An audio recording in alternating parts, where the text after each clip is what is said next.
Hello, ഇന്നത്തെ നമ്മുടെ video title പോലെ തന്നെ just and day for me ആണ് കേട്ടോ. അപ്പോൾ ഇന്ന് രാവിലെ 10 മണിയൊക്കെ ആയപ്പോൾ നമ്മൾ രജിസ്റ്ററൊക്കെ റെഡിയാക്കി എഴുതിയൊക്കെ വെച്ചു. അതിനുശേഷം നമ്മൾ ആഫ്റ്റർനൂൺ ഒരു 3:30 ഒക്കെ ആയപ്പോഴാണ് റെയിലോപ്പന് ഉറക്കം വേണ്ടിയിട്ട് കേട്ടോ. അവൻ്റെ ഉറക്കം നമുക്ക് പ്രെഡിക്റ്റ് ചെയ്യാനേ പറ്റില്ല. അവന് ഇന്ന ഒരു റൊട്ടീനിൽ അവന് ചിലപ്പം പോവില്ല. ഒരാഴ്ച അവൻ ആ ഒരു റൊട്ടീനിൽ പോവും, പിന്നെ വേറൊരാഴ്ച അത് നേരെ തിരിയും കേട്ടോ. അപ്പോൾ അങ്ങനെയാണ് അവൻ്റെ റൊട്ടീനൊക്കെ. നമ്മൾ ചെറിയൊരു റൊട്ടീൻ കൊണ്ടുവരാൻ നോക്കിയാലും അവന് എന്താ ഇപ്പോൾ അവന് 9 മാസമായി. അപ്പം അവന് പല്ല് മുളയ്ക്കുന്ന ആ ഒരു ടൈമൊക്കെയാണ്. അപ്പോൾ ആ ഒരു സമയത്ത് ബുദ്ധിമുട്ടുകളും ഒക്കെ അവന് ഉണ്ട്. അപ്പോൾ അതുകൊണ്ട് അവന് പ്രോപ്പറായിട്ടൊരു റൊട്ടീൻ കൊടുക്കുവാനാലും അത് മെയിൻറ്റെയിൻ ചെയ്ത് പോകാൻ പറ്റില്ല.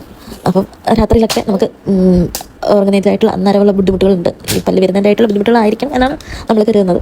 അതല്ല, നമ്മൾ ഹോസ്പിറ്റലിലൊക്കെ കൊണ്ടുപോയി കാണിച്ചിരുന്നു എന്തെങ്കിലും കുഴപ്പമുണ്ടോ എന്നുള്ളത്. അപ്പം ഹോസ്പിറ്റൽ ഡോക്ടർ പറഞ്ഞിരുന്നത് യാതൊരു കുഴപ്പമില്ല, അവൻ്റെ ഒരു ശീലമാണ് ഇതെന്നാണ്. അപ്പോൾ അതിൻ്റെ ഒരു വീഡിയോ ഞാൻ സെപ്പറേറ്റ് ഞാൻ ചെയ്യുന്നുണ്ട്, ഒരു ലോങ് വീഡിയോ ആയിട്ട് ചെയ്യണമെന്ന് ഞാൻ ഉദ്ദേശിക്കുന്നുണ്ട്. അത് നമ്മുടെ മാൻസിനൊക്കെ ഉപകാരപ്പെടുമെന്ന് എനിക്ക് തോന്നുന്നു കേട്ടോ. അപ്പം ഇത് വലിയ കാര്യമായിട്ടുള്ള വീഡിയോ ആയിട്ടൊന്നുമില്ല കേട്ടോ, ഇത്രയൊക്കെ ഉള്ളൂ.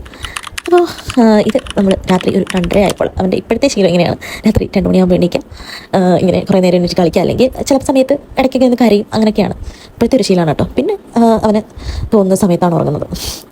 അപ്പോൾ ഇന്നത്തെ വീഡിയോ ഇത്രയേ ഉള്ളൂ. അപ്പം വേറൊരു വീഡിയോ ആയിട്ടാണ്. ടാറ്റാ.